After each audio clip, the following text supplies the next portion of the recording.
프랑스 요리 유학 체험기. 요리사가 말하는 요리사 유학 체험기 편. 김광호.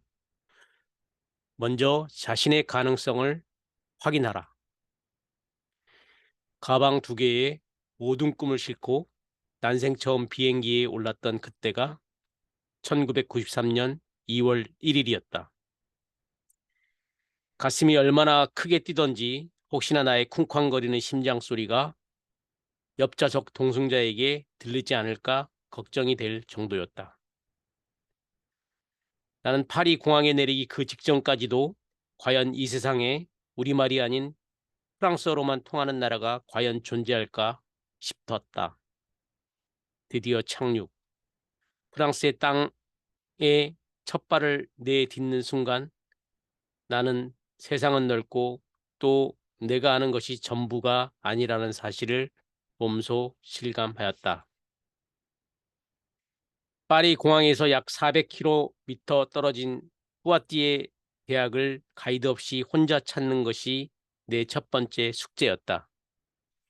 나는 무작정 당시에 현존했던 세계 최고의 프랑스 조리명장 조엘 로비숑의 고향으로 어학지를 선택하였다. 프랑스어로는 봉주르밖에 모르는 내가 서툰 영어와 손짓, 발짓을 섞어 물어물어 파리역에 도착하여 겨우 열차에 올랐다. 잠깐 스친 파리의 전경은 마치 영화의 한 장면 그대로였으며 나는 그 속에서 주인이 된 듯 착각에 들기도 했다.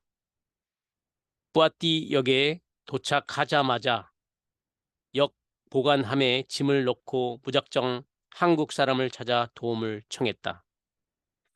우여곡절 끝에 어느 친절한 이의 도움으로 월 10만 원 정도의 새빵을 얻었다. 그때부터 나는 자신과의 지독한 싸움이 시작되었다.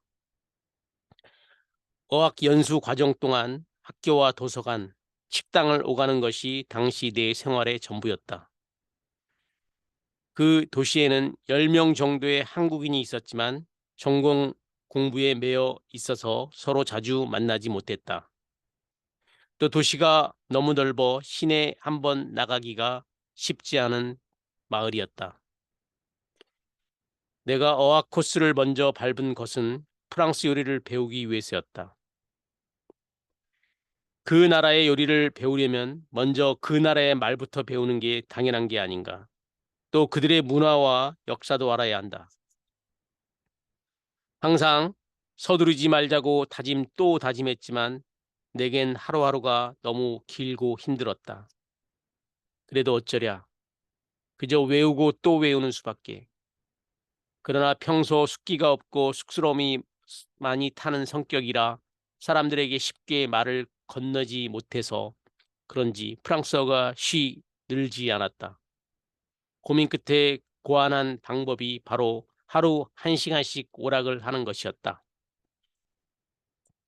동네에 작은 오락실이 하나 있었는데 그곳에는 꼬마들이 많이 있었다.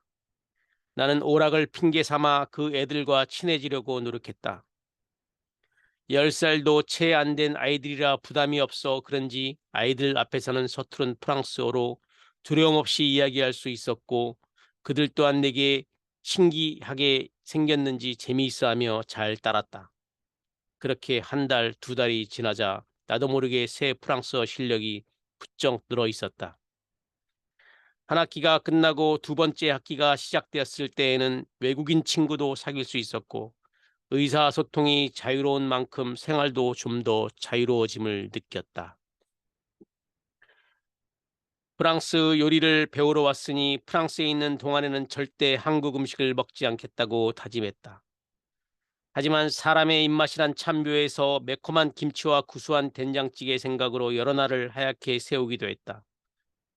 그러는 사이 시간은 흘렀고 어학연수 두 번째 학기가 끝날 때쯤 지인을 소개로 한 시내의 레스토랑에서 실습을 할 기회가 얻었다. 정말 열심히 기쁨 마음으로 일을 하였다. 요리사 출신인 사장의 신임도 두둑히 얻을 수 있었다. 사장님은 내가 좀 더 넓은 곳에서 더 많이 배워야 한다며 파리에서 공부하고 있는 조카 프레데릭의 집을 소개시켜 주었다. 그렇게 파리 외곽의 넝테르에 위치한 사장님의 조카 집으로 갔다. 유학 생활을 꼭 1년 넘긴 시점이었다. 다시 돌아온 파리는 차갑고 분주했다. 낭만의 도시 파리를 여유로움보다는 분주함으로, 따스함보다는 차가움으로, 사랑보다는 고독으로 기억하는 이유는 내 경제 사정 때문이었다. 당장 일거리를 찾아 돈을 벌지 않으면 안 되는 형편이었다. 나는 여러 학교를 돌아다니며 요리 전공자를 찾았다. 그렇게 12명의 요리 전공자를 모았다.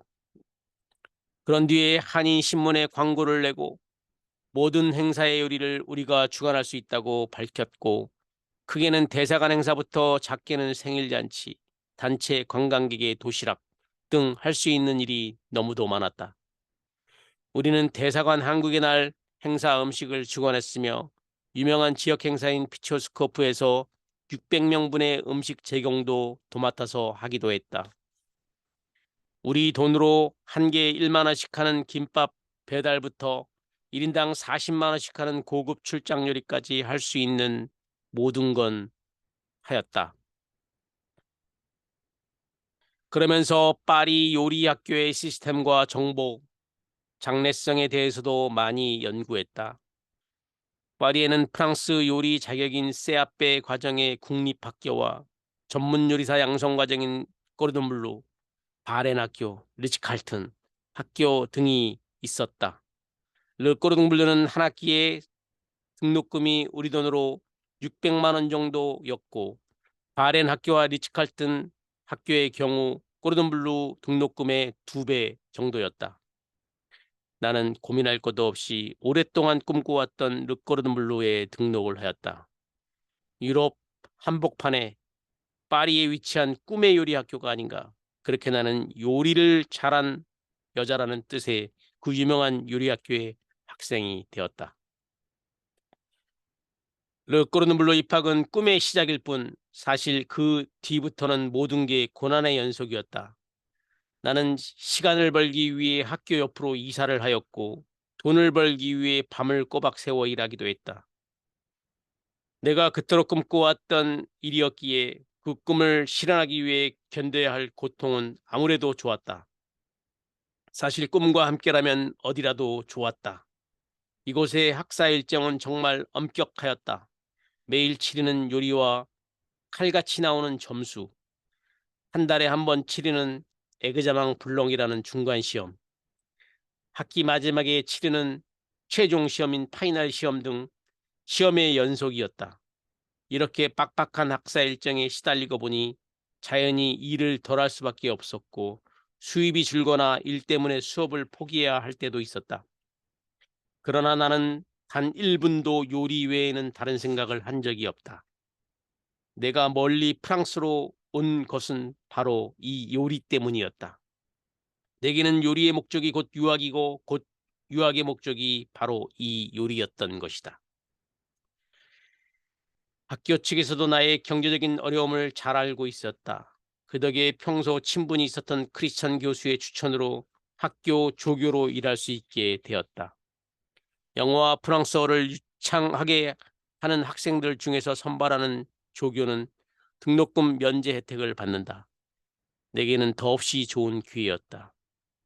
하려고 하는 자에게는 반드시 길이 생긴다. 실패하고 쓰러지는 데 수치심을 느낄 게 아니라 쓰러져서 일어나지 못하는 수치심을 느껴야 한다.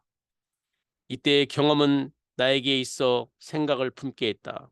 학교 측의 배려가 너무 고마웠던지라 나는 다른 조교들보다 너무 일찍 너무 늦게 끝나 기피하는 치즈 교실과 포도주 양조 학 교실을 자청해야 했다. 새벽부터 밤까지 계속되는 일과에 힘에 겨웠지만 마음만은 한없이 기쁘고 행복했다. 나는 요리를 알게 되면서 르꼬르돈블루를 알았으며 르꼬르돈블루에 다니면서 프랑스를 알게 되었다. 르꼬르돈블루의 조리 과정을 마치고 실습을 나갈 수 있었다. 퐁텐블로에 있는 원스타 미셸랑의 레스토랑이었다. 그곳 사장님은 우리 학교 수석 요리장이기도 한 테리안 교수와 친구여서 나는 한 달에 90여만 원 정도의 봉급까지 받을 수 있었다. 성공리에 실습을 마친 나는 또다시 고생을 자처했다. 영국에 가려고 마음을 먹은 것이다. 런던에서 르꼬르노블루가 있어서 가능했다. 한국을 떠난 때와 마찬가지로 나의 고행은 다시 시작되었다. 한국 대사관의 도움으로 한인교회에서 숙식을 해결했다. 마침 사모님이 임신 중이라서 요리하는 사람이 필요했기 때문이었다. 런던 르꼬르노블루에서 조교를 하며 재과 기초과정을 마쳤다. 그때가 한국을 떠난 지 4년이 되는 해였다. 그 뒤 런던에 있는 클라리지 호텔 프랑스 식당에서 일을 하며 차근차근 귀국 준비를 하였다. 우선 서울에 있는 큰 호텔들을 치밀하게 조사하고 각 호텔 조립으로 편지를 보내어 내 존재를 알렸으며 신라 호텔의 2년 2차 전형을 준비했다. 파리에 있을 당시 나는 이미 1995년에 실시한 신라 호텔 해외 특채 일체 1차 시험의 합격 통보를 받은 경우였다. 귀국 후 나는 신라 호텔에 입사할 수 있었다. 내가 신라 호텔에 입사한 것은 파리에서 만난 신라 호텔 장기 연수생들의 영향이 컸다. 당시 신라 호텔은 조리사 중 몇몇을 선발하여 해외 장기 연수를 보냈는데 당시로서는 매우 획기적이고 파격적인 연수 시스템이었다. 나는 그 점을 상당히 마음에 들어 있었다. 이렇게 시대를 앞서가는 호텔 신라라면 마음껏 나의 날개를 펼칠 수 있으리라고 생각을 했다. 4년여의 유학 생활을 한마디로 정리하라고 하면 아마 고생이라는 단어를 선택해야 할 것 같다. 유학 자체가 모험이니만큼 스스로 더 큰 목표를 세워야 한다. 파리 유학 당시 그곳에는 열 몇몇의 요리 전공 한국 유학생이 있었다. 그중에는 간혹 돈이 많아 취미로 요리를 배우는 사람도 있었지만 대개는 나처럼 요리에 승부를 건 사람들이었다. 그들 모두가 힘들고 어렵게 공부하며 자신의 꿈을 실현하는 데 애를 썼다. 과연 내일이 없다면 이렇게 고생하며 공부를 할 수 있을까? 우리나라에는 수천만 원의 돈을 투자해 공부하면서까지 요리사의 길을 걸으려고 하는 사람은 거의 없다. 판사, 변호사, 검사가 되기 위해 10년씩 공부하는 건 당연해도 요리사가 되려고 오랜 기간 공부하는 것은 이상하게 생각하기도 한다. 남자가 복에만 들어가도 흉이 되었던 한국의 문화적 배경을 감안하면 이해 못할 것도 아니지만 앞으로는 분명 전문적으로 요리사가 각광받는 시대가 될 것이라고 나는 확신한다. 배가 고파서 끼니를 때우는 시대는 이미 끝났다. 국민소득이 향상되면 될수록 사람들의 외식의 즐거움을 찾는다. 의학이 발달에 포만감을 준다든지 모든 영양소를 한 번에 제공하는 알약이 개발된다 해도 음식을 씹고 넘길 때의 작은 만족은 절대 모방할 수 없다.